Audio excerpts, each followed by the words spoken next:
Welcome to the DCTV News at Noon program. I'm Kelsey Kiesling. And I'm Kendra Cook. Dolores County Broadcasting Network is the producer of DCTV, and the Southwest TV Translator Association underwrites the news show.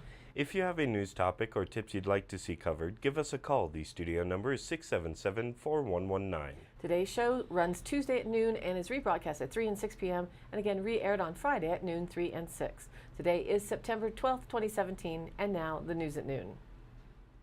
Reported by the Cortez Journal, a mental competency hearing for Cortez resident Jeremiah Dameron, who is being charged with homicide in connection with his mother's death, has been delayed until October. Dameron was undergoing an evaluation through the Colorado Department of Human Services in preparation for a hearing scheduled for Wednesday that was meant to determine whether he was mentally competent to participate in future hearings. But at the hearing, Montezuma County District Judge Todd Plews said he had received a message from the department's Office of Behavioral Health the day before saying that the state would not have results from the evaluation until October 31st. Plews ordered Dameron to be evaluated at the Montezuma County Detention Center if possible, instead of the Colorado Mental Health Institutes of Pueblo, and rescheduled the competency hearing for October 17th at 2 p.m. Dameron's preliminary hearing, which was originally scheduled for September 22nd, is now set for November 6th at 9 a.m. Dameron, age 36, was arrested July 20th on suspicion of homicide after the body of his mother, Christy Dameron, was found in his backyard on County Road 21.75. He was charged with first-degree murder on July 28th and is being held at Montezuma County Detention Center with a protection order that forbids contact between him and several immediate family members.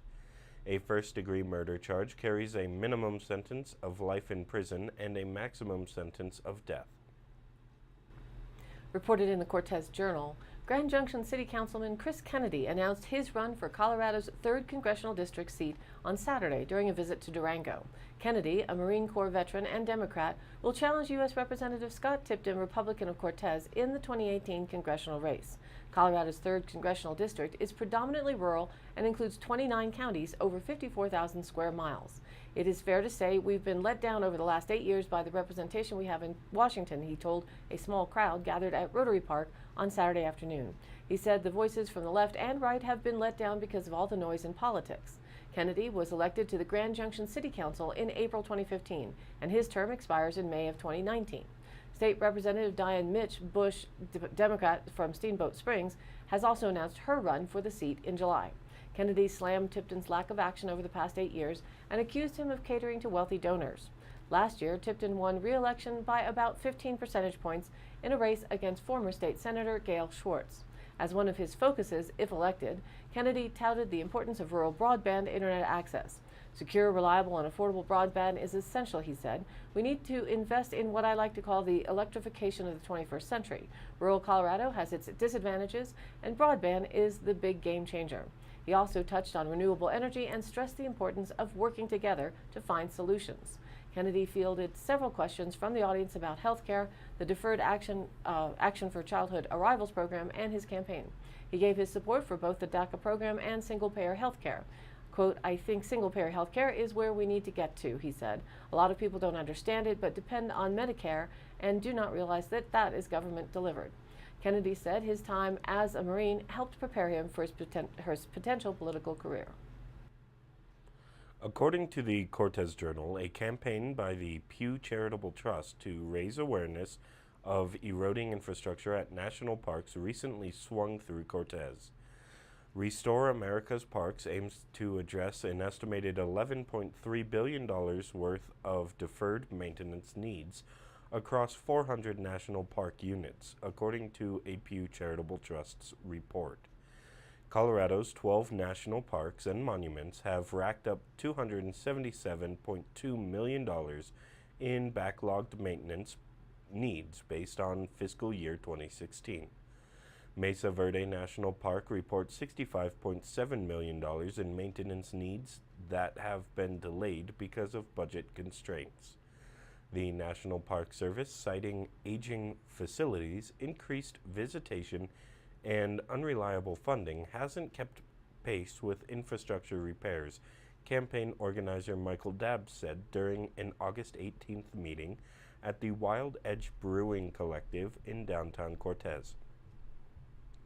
According to Mesa Verde, deferred maintenance at the park in 2016 included about $7 million for buildings, $2.3 million for housing, $3.9 million for trails, $1.9 million for wastewater systems, $7.8 million for water systems, $1.3 million for unpaved roads, $29 million for paved roads, and $12.1 million for miscellaneous work. Of the deferred $65.7 million, $15 million in maintenance is considered critical. Mesa Verde's deferred maintenance needs are second highest in Colorado. Rocky Mountain National Park reported $75 million in deferred maintenance. Restore America's Parks depends on Congress to help fund the backlog, organizers said. One possible legislative solution is the National Park Service Legacy Act, introduced in March. The bipartisan bill would provide annual funding for national park maintenance, funded with unallocated revenue from onshore and offshore production of oil, gas, coal, and minerals. From the Journal, efforts to improve rural internet service across the region are underway, but not all residents are experiencing better service. CenturyLink received $159 million in federal funding to improve internet service to 50,000 areas across the state. The Federal Communications Commission identified areas in need of better infrastructure based on how much customers pay for internet service in a census block, an area defined by the federal government for collecting census data. Abel Chavez, CenturyLink's Director of Local Government Affairs, said in 2015 and 2016, the company improved service to 28,066 areas across the state, including 3,669 areas in southwest Colorado. He told a gathering of the Southwest Colorado Council of Governments last Thursday that an additional 2,227 areas in the region have seen improved service as a result of the work. In many areas, the company is installing fiber optic lines. The state did not provide funding for all 80,000 areas that could use infrastructure improvements, and company officials asked if local governments would be willing to partner on projects. Archuleta County Commissioner Michael Whiting said that public-private partnerships are necessary to improve service and asked company officials to describe a potential partnership. He also called for clear communication near the end of a tense meeting. Chavez said governments could provide funding, streamline the permitting process for construction in public right-of-ways, and promote the use of broadband because maintaining it requires subscribers. Tim Kunkelman, CenturyLink's regulatory director for the state, said the company would be willing to share maps of its infrastructure to determine where it might make sense to work together to fill infrastructure gaps. According to the Cortez Journal, acrid yellow smoke clogs the skies of major western U.S. cities. A human-caused fire in the Columbia River Gorge rains ash. A human-caused fire in the Columbia River Gorge rains ash on Portland, Oregon, and a century-old backcountry chalet burns to the ground in Montana's Glacier National Park. Wildfires are chewing across dried-out western forests and grassland, putting 2017 on track to be among the worst fire seasons in a decade. A snowy winter across much of the West raised hopes that 2017 wouldn't be a dried-out, fire-prone year, but a hot, dry summer spoiled that. Here's what happened and how bad things are. Heavy snows last winter brought relief from a long, brutal drought across much of the West and produced a lush growth of natural grasses, thicker and taller than many vegetation experts had seen. But the weather turned very hot very fast in the spring, and the snow melted much faster than expected. All the grass that grew high dried out, and so did forests at higher elevations, leaving plenty of fuel for wildfires, said Brian Henry, a manager at the National Interagency Fire Center, which coordinates wildfire fighting. Summer lightning storms then dumped less rain than usual, and weather conditions kept the humidity low, creating a natural tinderbox in many states. By Thursday, more than 76 large fires were burning in 9 western states, including 21 in Montana and 18 in Oregon, according to the Interagency Fire Center. So far this year, wildfires have burned more than 12,500 square miles nationwide. In the past decade, only 2 years were worse at this point in the wildfire season, 2015 and 2012. For all of 2015, a record 15,800 square miles burned. In 2012, 14,600 square miles were scorched. And now, let's take a look at the weather. For our Four Corners region, the climate prediction from the National Weather Service shows we are still expecting drier than normal conditions for the next week or so. The upper high pressure remains over the region for another day before that pattern changes. Showers and thunderstorms may be a bit more isolated over the high terrain, mostly sticking over the mountains. And once again, our temperatures will remain 5 to 10 degrees above normal. A low pressure off the coast of California will start to move into the region Wednesday, timing up with a trough coming down from Canada, which will drive that low pressure towards the Central Rockies for the end of the week. There's also a possibility for a cold air mass over eastern Utah and western Colorado into Saturday, which during nighttime hours could produce some snowfall down to the 9,000 to 10,000 feet range and up across northeast Utah and northwest Colorado.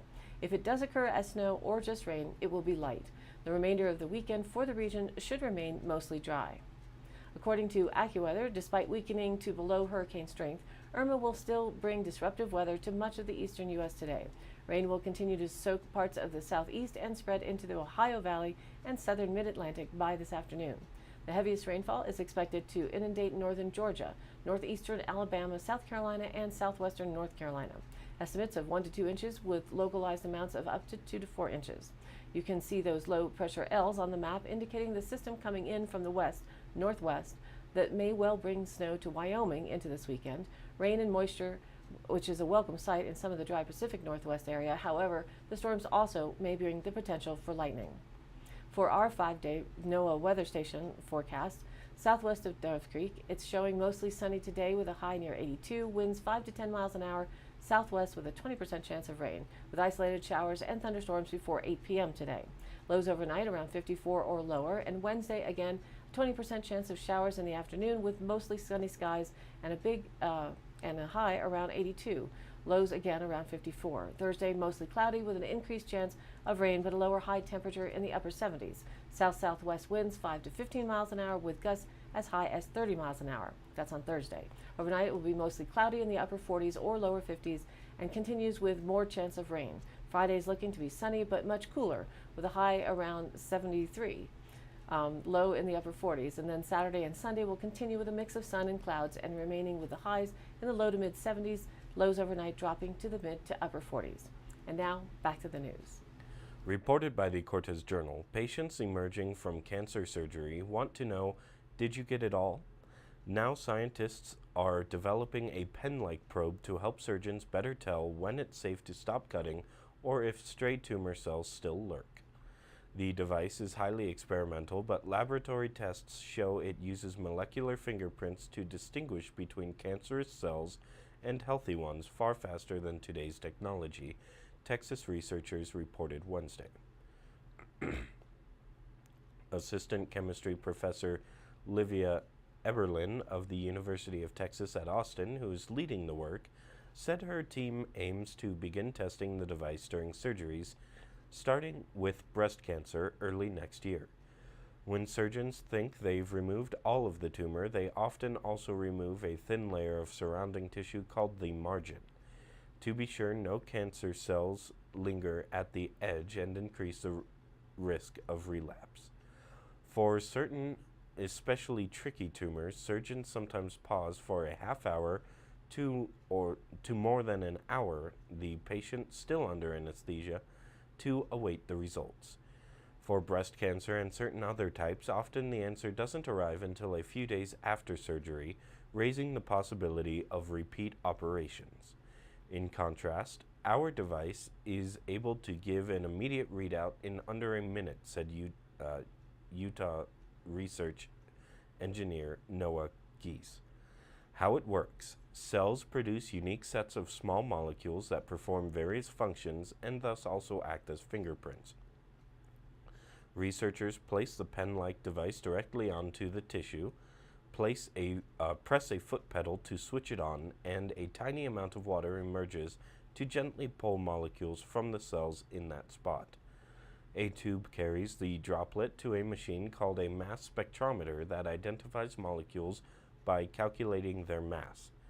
Software then immediately analyzes whether the resulting fingerprint matches cancer or healthy tissue. In lab tests of samples that had been taken from 253 patients with lung, ovary, thyroid, or breast tumors, and the so-called mass spec pen was more than 96% accurate in diagnosing cancer, researchers reported in the journal Science Translational Medicine. They also successfully used the pen during a handful of operations on mice. From the Durango Herald, the 4th of July fireworks were canceled this year in Durango due to the fires and fire restrictions during the hot, dry summer. So the city of Durango plans to launch fireworks November 11th, Veterans Day, that were held over from this summer's 4th of July display, which was called off for severe fire danger.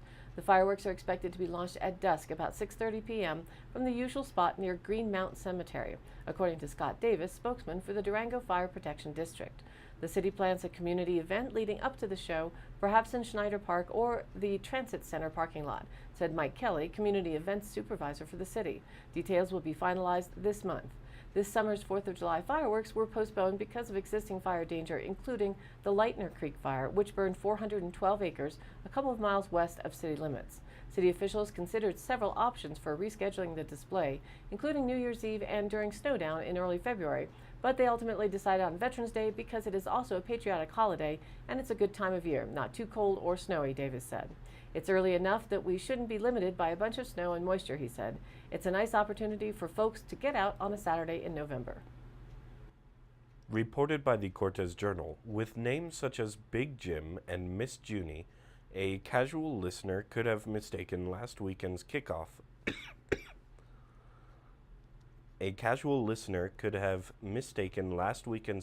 of the Ignacio Green Chili Fest as an entirely social affair. But Big Jim and Miss Junie aren't people, they're varieties of green chili, and an Allison farmer is proving he can grow the succulent green veggies just as well as his counterparts in Hatch, New Mexico. This is the third year Mike Wright and his son Justin have grown chili commercially, and now their crop has grown to 1.5 acres of mild and hot chilies. They've added more land into production every year. By their second week of harvest, they had brought in 200 bushels. Luck and planning played into that as well. The Wrights started growing chili plants in February in 3 greenhouses, transferring the small plants into bigger containers in April. By Memorial Day, they were planning to put the chilies in the ground, but they decided to wait, missing the early June freeze that struck so many gardens and fruit trees this year. A cold spell a week later froze the tops of some plants, but the damage wasn't too bad. Then the plants thrived all summer.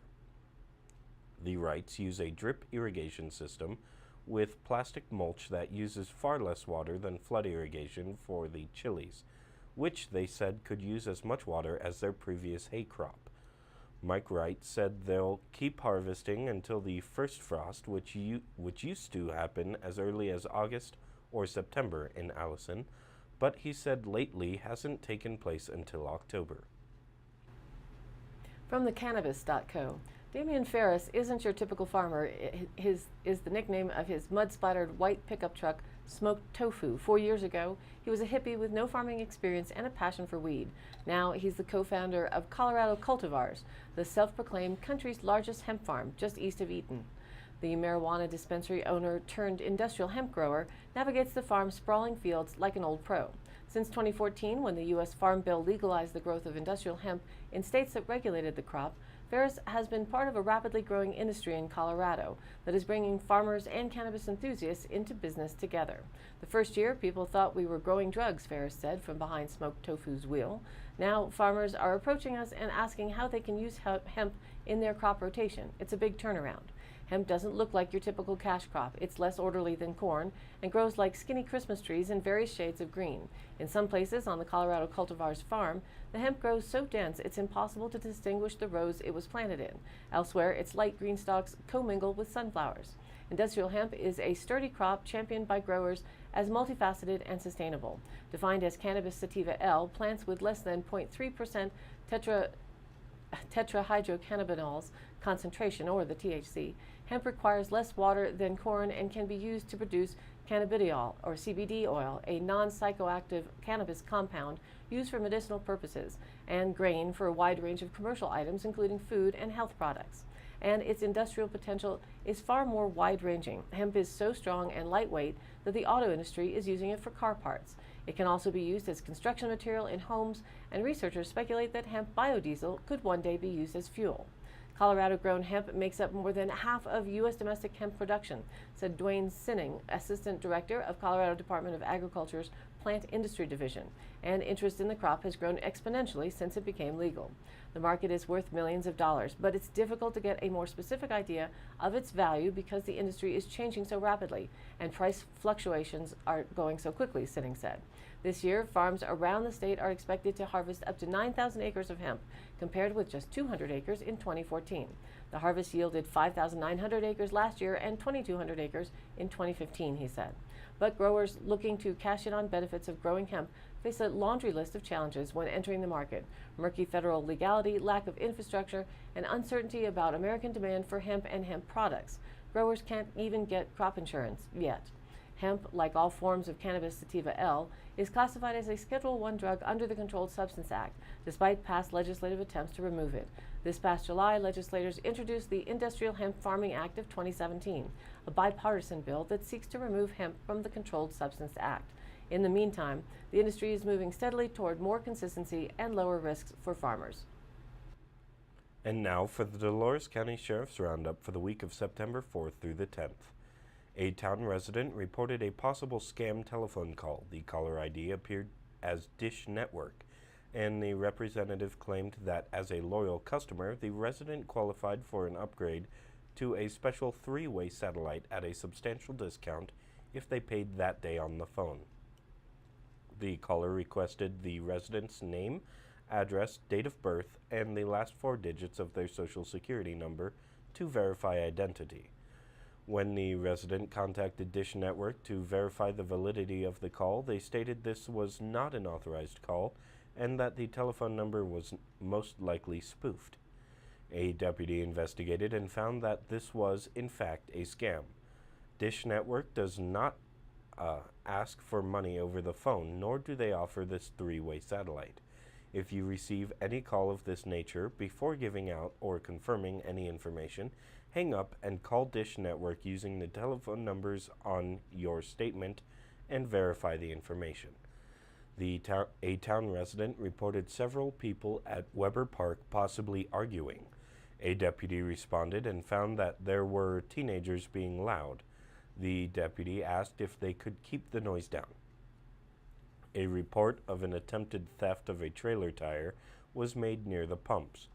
The party stated that they believed the suspect was on foot. A deputy responded and was unable to locate the pedestrian.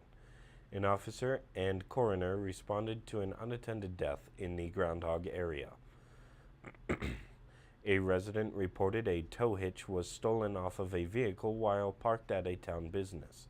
A county resident requested a welfare check on an individual in the Cajon area. An officer responded and the resident was found to be safe and well. A county resident reported a vehicle repeatedly speeding on Road H.6. A county resident reported a semi-truck rollover on Highway 491. A bus driver behind the accident was a qualified paramedic and immediately attended to the driver of the rig and found no injuries.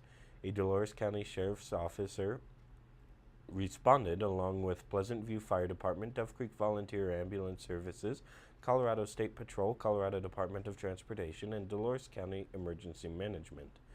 It took personnel until the afternoon of the following day to clear the highway. That concludes today's roundup. Stay tuned for continued updates. Today's High Canyon Country happenings. Wednesday, September 13th, Wild Edge Brewing Collective welcomes Kevin Frazier back into the brewery. Kevin will be playing a solo show from 7 to 9 p.m. Settle in and enjoy a pint of beer while enjoying Kevin's blues and Americana-laced set list. In addition to music, they will also be doing stout floats. There's no cover charge. Wild Edge is located on 111 North Market Street in Cortez. September 16th at Buckley Park in Durango from 11 a.m. to 5 p.m., the Happy Trails Festival, hosted by Trails 2000, is happening. It's the second annual Happy Trails Festival to celebrate a happy community full of happy trails. The event features live music by Hello Dollface and Robbie Overfield, local beer and food, kids fun zone, and events including Todd's Durango Dirt Fondo, Durango Double Training Run, and Durango Devo Junior Ride.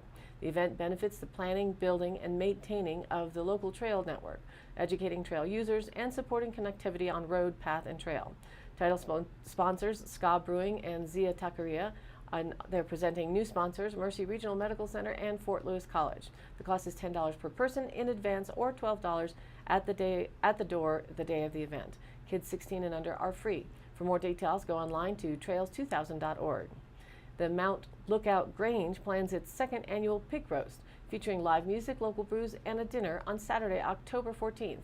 The day's event begins at 3 p.m. at the Grange, 680 Grand Avenue, with dinner served from 3:30 to 5:30 p.m.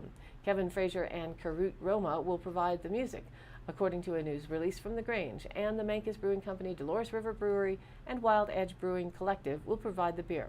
The cash bar includes beer, wine, and cider. Tickets are $25 each at Fahrenheit Coffee Roasters at 201 Grand Avenue in Mancus. Kids under age 12 get in for free, and space is limited. All of these happenings are posted on our DCTV News at Noon Facebook page, along with the YouTube replays, weather, and original stories and local posts. To share your event or information, contact us. It's dcbnnews@gmail.com or call the station at 677-4119, and we'll be sure to get your news on air. Thanks for tuning in. News at Noon airs live at noon Monday through Wednesday and then rebroadcast at 3 and 6 p.m. and again re-aired Thursday, Friday, and Saturday in the same order at noon, 3, and 6. And be sure to check us out on Facebook. It's DCTV News at Noon. Please like us there and share it with a friend. For Kendra Cook and everyone at DCTV with the News at Noon program out of Dove Creek, USA, I'm Kelsey Kiesling. Thanks for watching.